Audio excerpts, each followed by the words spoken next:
Hi, everyone. This last weekend was a special weekend in which I explored the band Chicago for the first time. And it was a fun, rewarding experience for me.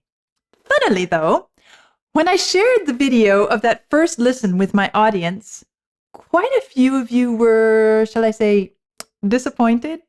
Some maybe even bordering on offended because of some of my reactions and comments during that first listen.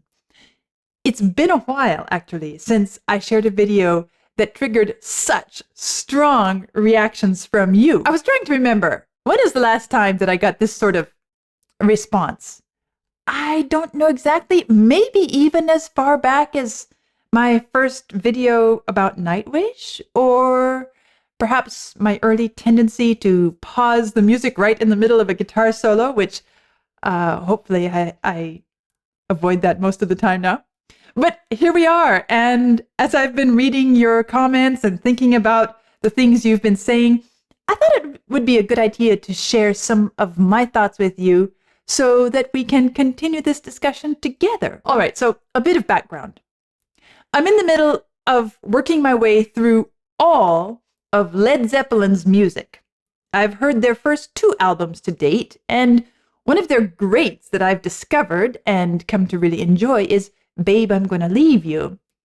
And yes, I am aware that it's a cover or reworking of a song written by Anne Brennan, first recorded by Joan Baez, later adapted by other bands and artists, one of which was Led Zeppelin, who released their version on January 12, 1969. Now, I'm not usually the best at remembering things like release dates, but that one stuck because I just happened to be lucky enough to listen to Led Zeppelin's first album on its release date anniversary of this year, January 12.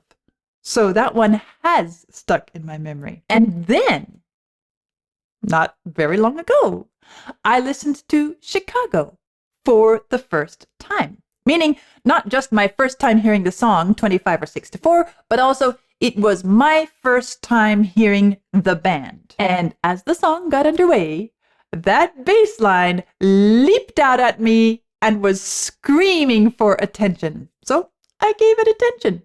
And it seems that that's where things got a bit uncomfortable for quite a few of Chicago's fans.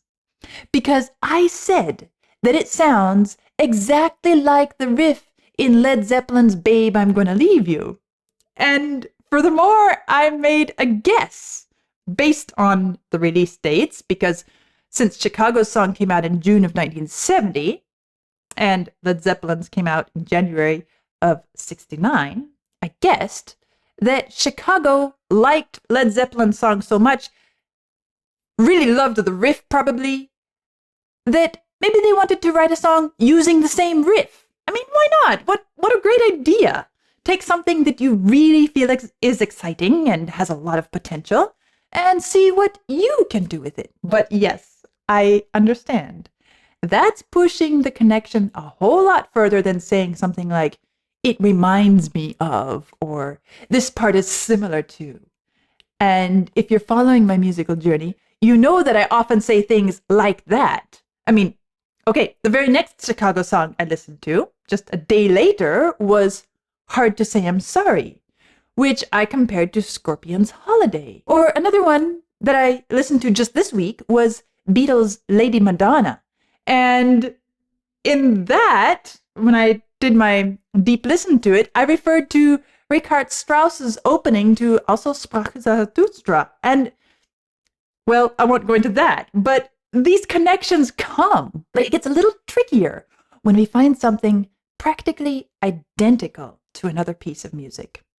And I think that's what felt so uncomfortable for many of you, was my suggestion that perhaps Chicago borrowed and reused Led Zeppelin's riff. Some of you even thought I was saying that 25 or 6 to 4 was a cover of Babe, I Wanna Leave You, or that I was accusing them of plagiarism, which I want to emphasize here and now is certainly not at all what I meant. They are